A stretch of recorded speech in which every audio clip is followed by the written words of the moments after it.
What is the most disturbing thing someone has confessed to you? A friend of mine OD'd a few years back on OxyContin.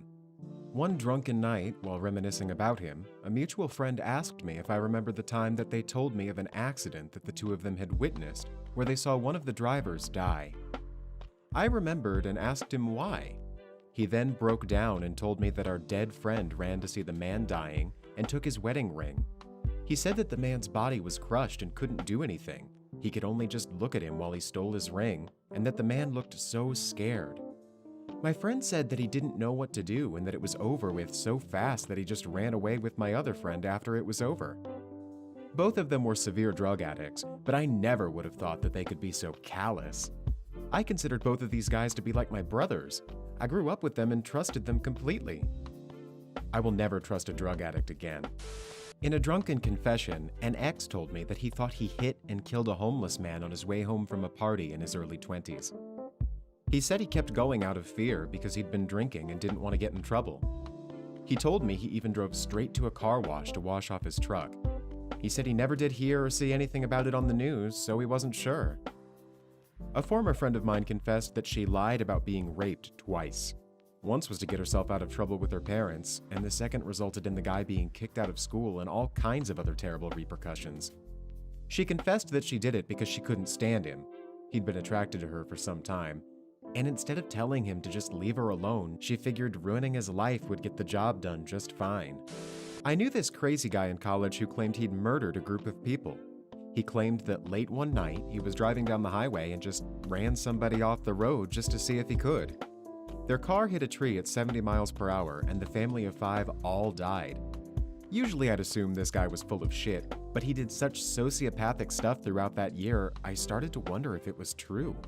Like, he tormented this one girl by telling her she was a shit person who should commit suicide for so long she actually quit school.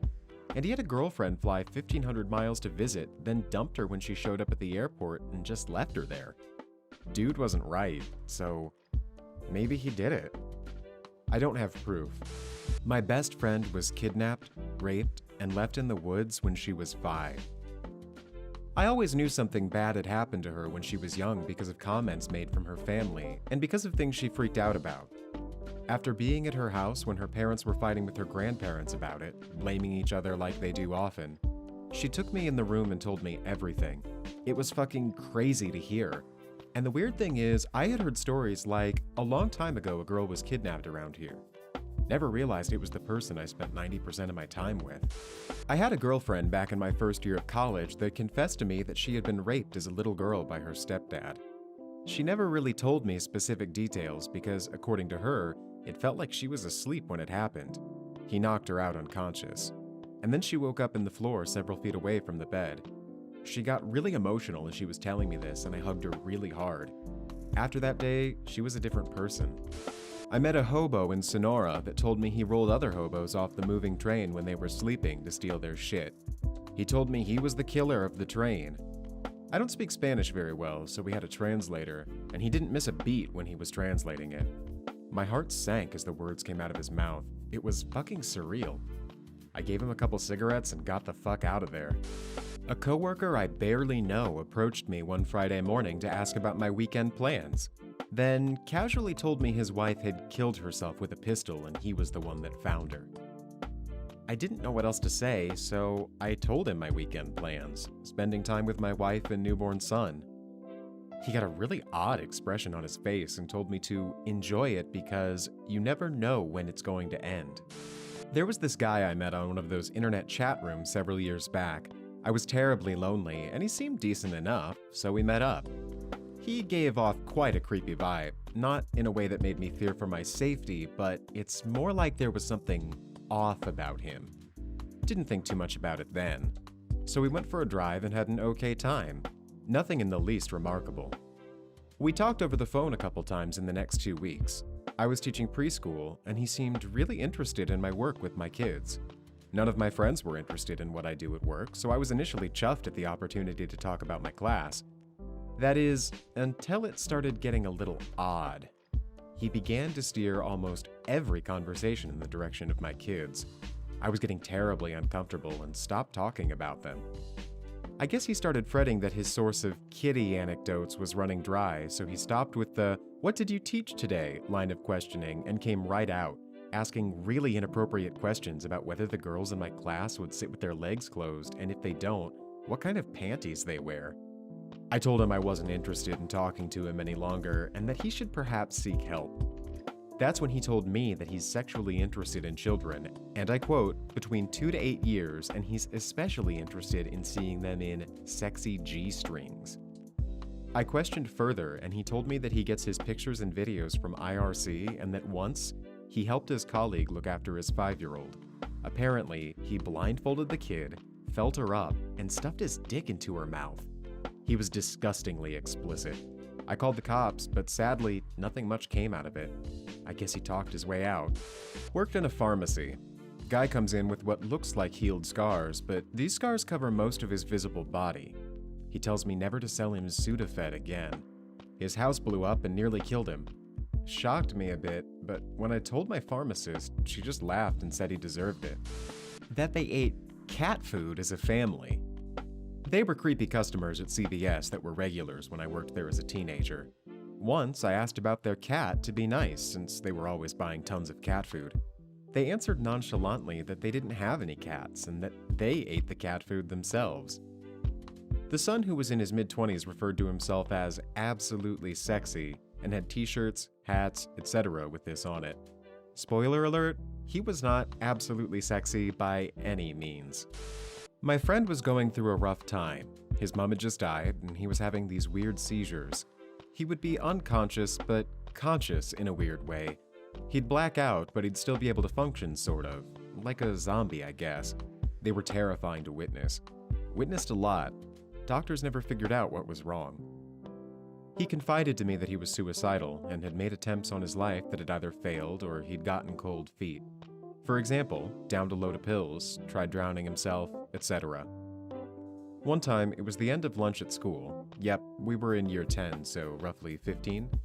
And I noticed him heading off towards some bushes that were opposite the main school building.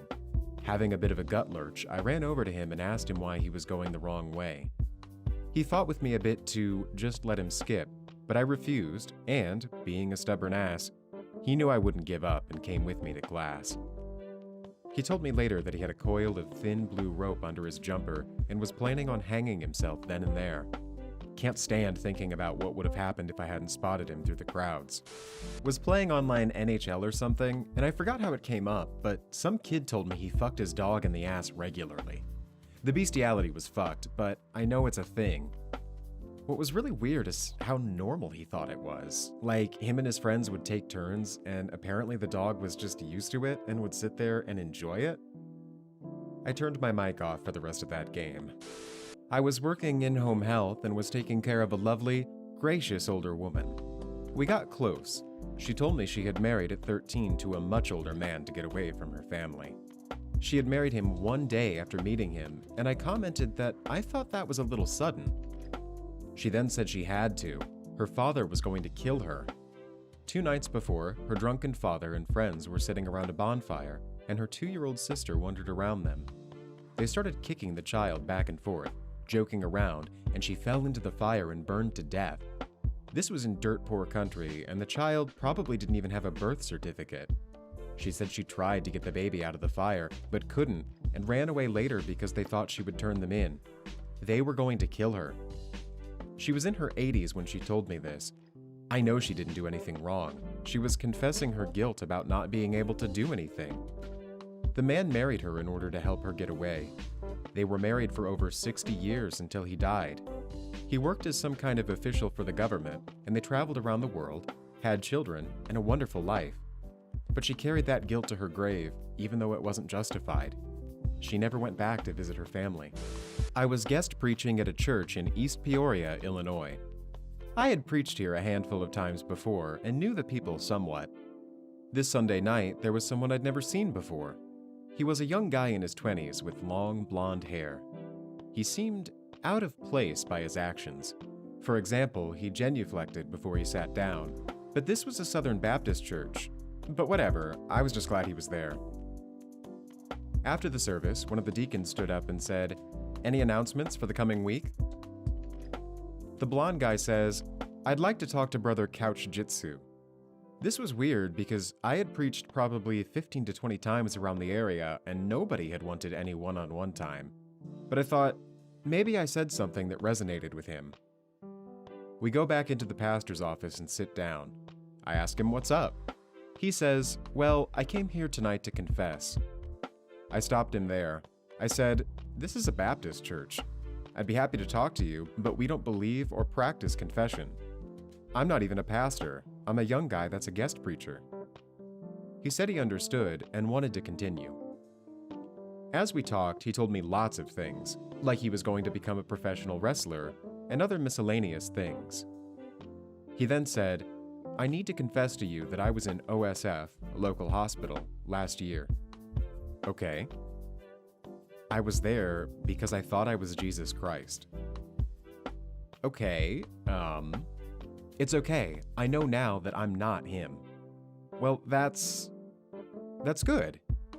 "Yeah, I'm one of the final prophets from the book of Revelation."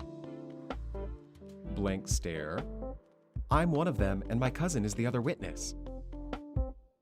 I don't remember much more at that point. It was weird and disturbing. We wrapped up the conversation and he thanked me for my time. I went out into the sanctuary, grabbed my wife, and we sped down the bluff back to our neighboring town. I kept looking in the rearview mirror as it felt like a bad horror movie.